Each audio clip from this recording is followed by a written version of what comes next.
ನಮಸ್ಕಾರ. ನಾನು ರಾಜೇಶ್ವರಿ. ನಮ್ಮ ಹಸ್ಬೆಂಡ್ ನೇಮು ಮುರಳೀಕೃಷ್ಣ ಅಂತ. ನಾನು ಕಿಚನ್ ಸಾಲ್ಟಿಂದ ನಾನು ಅರ್ನ್ ಮಾಡ್ತಾ ಇದ್ದೀನಿ. ಹೇಗೆ ಅಂದರೆ, ನಾನು ಹೀಗೆ ಒಂದು ಸೋಷಿಯಲ್ ಮೀಡಿಯಾದಲ್ಲಿ ಇದ್ರ ಬಗ್ಗೆ ನಾನು ತಿಳ್ಕೊಂಡು ಡೈರೆಕ್ಟಾಗಿ ನಾನು ಆ ಆ್ಯಪ್ಗೆ ಹೋದಾಗ ಅವರು ನಮಗೆ ವಾಟ್ಸಪ್ಪಿಂದ ನಮಗೆ ಇದು ರಿಪ್ಲೈ ಮಾಡಿದ್ರು. ಇದ್ರ ಬಗ್ಗೆ ಎಲ್ಲ ತಿಳಿಸ್ಕೊಟ್ರು ನನಗೆ. ಸೊ ಭಾಳ ಖುಷಿ ಆಯಿತು. ಅವರು ರೆಸ್ಪಾನ್ಸ್ ಎಲ್ಲ ನೋಡ್ಬಿಟ್ಟು ನನಗೆ ನಾನು ಇದ್ರೊಳಗೆ ಯಾಕೆ ಮುಂದರಿಬಾರ್ದು ಅನ್ನೋದಕ್ಕೋಸ್ಕರ ನಾನು ಸ್ಟಾರ್ಟ್ ಮಾಡಿಕೊಂಡೆ. ಇದ್ರ ಬಗ್ಗೆ ಎಲ್ಲ ತಿಳ್ಕೊಂಡು ಈಗ ತಾನೇ ಅದು ಲಾಂಚ್ ಆಗಿದೆ. ಸೊ ತುಂಬ ಚೆನ್ನಾಗಿದೆ. ನನಗಂತೂ ಅದ್ರ ಬಗ್ಗೆ ಸ್ವಲ್ಪ ತಿಳ್ಕೊಳ್ಳೋ ಬಗ್ಗೆ ನನಗೆ ತುಂಬ ನಾಲೆಜು ಇಂಪ್ರೂವ್ಮೆಂಟ್ ಆಯಿತು ಅವರು ಮಾತಾಡಿದ್ದಾಗಲಿ ಇನ್ನೊಂದಾಗಲಿ. ಸೊ ನಾನು ಅದಕ್ಕೆ ಆ ಆ್ಯಪ್ನ ನಾನು ಡೌನ್ಲೋಡ್ ಮಾಡ್ಕೊಂಡು ಅದ್ರ ಬಗ್ಗೆ ತಿಳ್ಕೊಂಡೆ.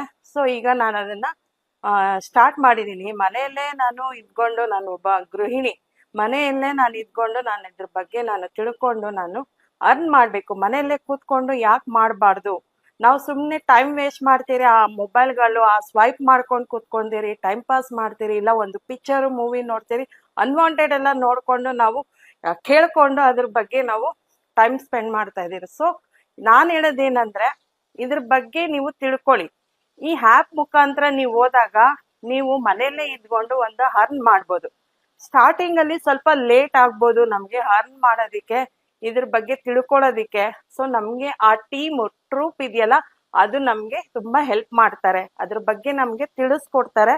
ಸೊ ಖಂಡಿತವಾಗ್ಲೂ ನೀವು ಇದರೊಳಗೆಲ್ಲ ತೊಡಗಿಸ್ಕೊಳ್ಳಿ ಅಂತ ನಾನು ಪ್ರತಿಯೊಂದು ಮಹಿಳೆಯರಿಗೂ ನಾನು ಇದನ್ನ ಹೇಳೋದಕ್ಕೆ ಇಷ್ಟಪಡ್ತೀನಿ. ಮನೇಲಿ ಇರೋರಾಗಿರ್ಬೋದು, ಕಾಲೇಜ್ಗೆ ಹೋಗೋ ಮಕ್ಕಳಾಗಿರ್ಬೋದು, ಪ್ರತಿಯೊಬ್ಬರೂ ಸಹ ಇದನ್ನ ಮಾಡ್ಬೋದು.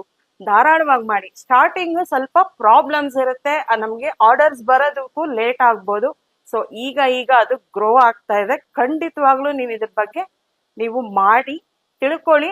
ಇದ್ರ ಬಗ್ಗೆ ಒಂದು 4 ಜನಕ್ಕೆ ನೀವು ಪ್ರಚಾರ ಮಾಡಿ. ಖಂಡಿತವಾಗ್ಲೂ ನಿಮ್ಗೆ ಇದಕ್ಕೆ ಒಳ್ಳೆ ರೆಸ್ಪಾನ್ಸ್ ಇದ್ದೇ ಇದೆ. ಪ್ರಾರಂಭದಲ್ಲಿ ನಿಮ್ಗೆ ಸ್ವಲ್ಪ ಅಡುಗೆಗಳು ವೇಸ್ಟ್ ಆಗ್ಬೋದು.